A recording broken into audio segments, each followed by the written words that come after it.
mudah-mudahan apa yang kita baca, apa yang kita munajatkan kepada Allah Subhanahu wa taala dijabah oleh Allah Subhanahu wa taala, dan para donatur yang baik hati diberikan limpahan rezeki yang banyak, yang halal, yang barakah. Amin. Good afternoon. It's a very good afternoon, because at long last I can announce a ceasefire and a hostage deal has been reached between Israel and Hamas.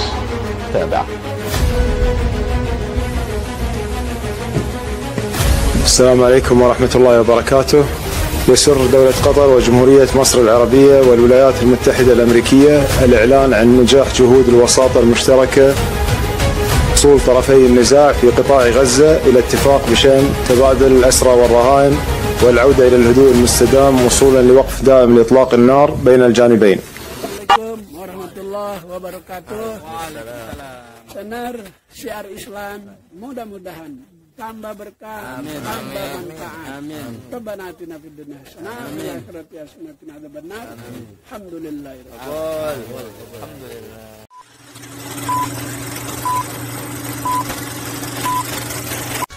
Teman-teman, alhamdulillah kita masih dalam euforia semangat kemenangan warga Gaza setelah pengumuman gencatan senjata tadi malam. Namun perlu diingat teman-teman, saya sudah jelaskan di video sebelumnya, gencatan senjata memang diumumkan tadi malam, namun aktifnya baru akan terjadi tanggal 19 Januari atau hari Ahad depan. Karena sejak tadi malam ternyata serangan Zionis ini semakin brutal, semakin terjadi. Sejauh ini belum 24 jam ya, ini sudah hampir 80 korban jiwa terbunuh ya, dibantai secara brutal, secara sadis oleh serangan-serangan udara Israel di berbagai tempat, di rumah-rumah mereka ketika sedang tertidur, di tempat-tempat pengungsian mereka yang sedang terjaga atau sedang dalam aktivitas lain, dan sebagian besar mereka sedang merasakan euforia. Jadi bayangkan coba kita menempatkan posisi kita ya di tempat mereka, misalnya 70 atau 80 nyawa yang terbunuh sejak tadi malam, itu mereka yang sedang dilanda rasa gembira, rasa bahagia mendengar kesepakatan gencatan senjata. Tapi ternyata Allah mentakdirkan hal yang berbeda. Mereka tidak akan merayakan itu di bumi Gaza, namun insya Allah mereka akan merayakannya di surga. Karena kemenangan yang hakiki bukanlah kemenangan ketika di dunia, tapi ketika kita mendapatkan kemuliaan menjadi seorang syahid fisabilillah. Masya Allah. Teman-teman, bayangkan nih, kalau Anda seorang ibu, Anda seorang ayah, bayangkan kita membesarkan anak kita. Antum sekarang coba kita realisasikan ya.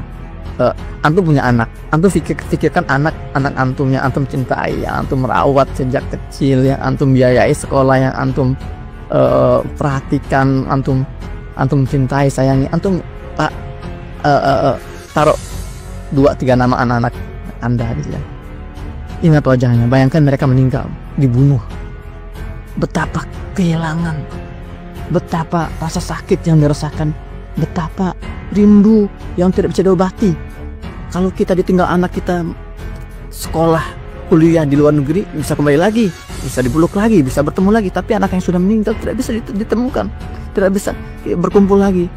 Memang tidak mudah, tapi kalau kita punya keyakinan seperti ini, Masya Allah, itu bisa dilalui dengan lebih mudah insyaallah ta'ala. Jadi banyak keutamaan menjadi orang, menjadi para syuhada, dan itu harus menjadi ambisi kita semua. Ya Allah, semoga aku suatu hari nanti bisa Engkau memberikan kemuliaan ya predikat sebagai seorang syahid. Masya Allah. Memang pengalaman saya 12 tahun tinggal di Gaza yang melihat berkali-kali bagaimana agresi itu berakhir, yaitu selalu berujung dengan kesepakatan gencatan senjata. Dan saya juga mempelajari satu hadis. Hadis ini mutawatir.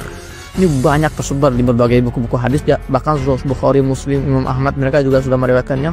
Gini bunyinya. Nabi pernah bersabda, la tazalu ta'ifatun min ummati 'alal haqqi zahirin. Saya akan menggunakan redaksi Imam Ahmad dalam musnadnya. 'Alal haqqi zahirin wa li'aduwwihim qahirin la yadurhum man khadalahum. Dalam riwayat lain, man khalafahum hatta ya'tiyahum amrullah wa hum 'ala dzalik. Artinya mana? Nah, artinya gini teman-teman. 14 abad yang lalu, 1400 tahun yang lalu Nabi pernah mengatakan kondisi umat Islam hari ini, dan Nabi menjelaskan akan ada nanti di akhir zaman satu taifah. Taifah ini artinya sekelompok kecil dari umatku. Ini ada 2 miliar umat Islam, tapi hanya ada sedikit dari umatku ini mereka akan konsisten tampil dalam kebenaran. Mereka tampil dalam hak, alal haq zahirin. Zahir itu artinya tampak atau tampil atau signifikan pergerakannya. Dan hari ini yang kita saksikan, siapa yang pantas untuk mendapat kriteria itu? Warga Gaza. Jadi ketika dunia ini tunduk menyerah dengan keberadaan Israel, dengan keputusan PBB mengetok palu, kami menyetujui, menyepakati dan meng-ACC berdirinya negara Israel tahun 48. Hampir negara-negara dunia itu mereka sudah menyerah untuk menerima kenyataan, udah kita terima aja. Tapi warga Gaza, warga Palestina tidak. Mereka dengan tegas, ini adalah sebuah kebatilan. Semua tanda-tanda hari kiamat teman-teman menunjukkan bahwa segalanya akan mulai dari Syam. Negeri Syam itu termasuk 4 negara: Lebanon, Suriah, Yordania, dan Palestina. Kalau saya sebut kata Syam, berarti yang dimaksud adalah 4 negara ini teman-teman. Semua tanda hari akhir, semua tanda-tanda hari kiamat itu kebanyakan di negeri Syam teman-teman. Rasulullah SAW bersabda, "Inni ra'aitu amud al-kitab intaza'a min tahti wisadati, fanazartu ilaihi, fa'idha huwa nurun sati' umida bihi ila Syam, ala wa innal imana yaqa hina taqa al-fitan bisyam." Sesungguhnya aku melihat tiang kitab, melihat Al-Quran, melihat sesuatu yang menyatukan umat Islam, ya, diambil dari bawah bantalku. Rasulullah mimpi seperti itu. Al-Quran dibawa atau diambil dari bawah bantalnya. Lalu aku melihatnya, tiba-tiba ada cahaya yang bersinar dari arah Syam. Ternyata Al-Quran dipindahkan ke arah Syam. Ketahuilah sesungguhnya iman itu ada di Syam saat fitnah terjadi di sana. Masya Allah, luar biasa.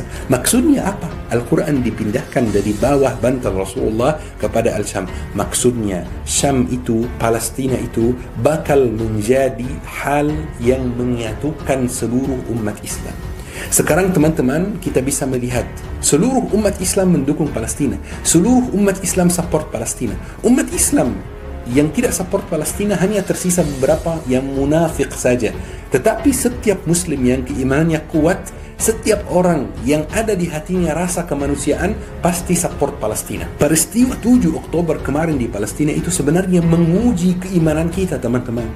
Ada yang mendukung Palestina, ini keimanannya kuat, alhamdulillah. Ada yang diam, tidak mendukung dan tidak memfitnah Palestina, tidak menantang Palestina. Itu orang yang hambar gitu ya. Tidak ada rasanya, tidak ada wanginya.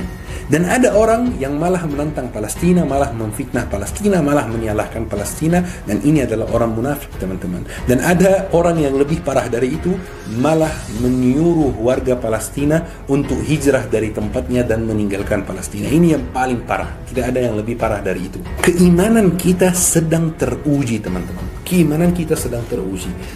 Kita harus membuka mata kita dan menyadari bahwa dunia ini tidak akan lama lagi. Kita harus membuka mata kita bahwa kita harus benar-benar muhasabah diri sendiri, memperbaiki diri sendiri, supaya kita bertemu Allah Subhanahu wa taala dalam keadaan bebas dari dosa, dalam keadaan hati yang bersih, dalam keadaan beriman teman-teman. Bagaimana dengan salat kita? Bagaimana dengan hafalan Al-Quran kita? Bagaimana dengan ilmu syar'i? Kita pelajari ilmu syar'i atau tidak?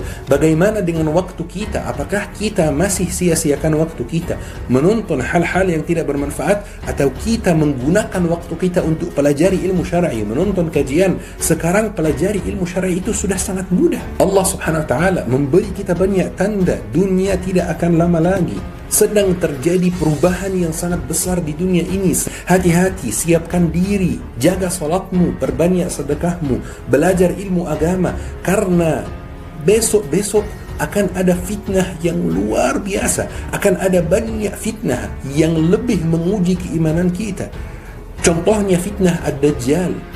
Tidak ada yang akan selamat dari fitnah Dajjal itu kecuali orang yang punya ilmu, kecuali orang yang punya basic ilmu dan bisa membedakan mana yang hak dan mana yang batil. Siapkan diri dari sekarang untuk masa itu. Siapkan diri dari sekarang untuk menghadapi fitnah-fitnah yang seperti itu, supaya kita tidak tertipu, supaya kita tidak dikerjakan, supaya kita tidak diketawain umat lain, teman-teman. Teman-teman yang dirahmati oleh Allah Subhanahu wa taala, ini waktunya muhasabah diri sendiri. Allah Subhanahu wa taala sayang sama kita. Makanya Allah Subhanahu wa taala kasih kita banyak tanda. Hati-hati kalau tanda-tanda ini sudah terjadi, awas. Kiamat sudah dekat. Mulai perbaiki diri. Karena Allah Subhanahu wa taala sayang dengan kita. Tapi masalahnya kadang-kadang kita menutup mata dan sengaja tidak melihat tanda-tanda yang Allah Subhanahu wa taala berikan kepada kita. Teman-teman yang dirahmati oleh Allah Subhanahu wa taala, mudah-mudahan kita terhindar dari fitnah-fitnah akhir zaman, mudah-mudahan kita termasuk ahli surga, mudah-mudahan kita bisa bertemu Allah Subhanahu wa taala dengan hati yang bersih, yang jauh dari kebencian dan lain-lain. Mudah-mudahan kita bisa bertemu Allah Subhanahu wa taala dalam keadaan punya ilmu yang banyak dan mengamalkan ilmu yang kita mempunyai.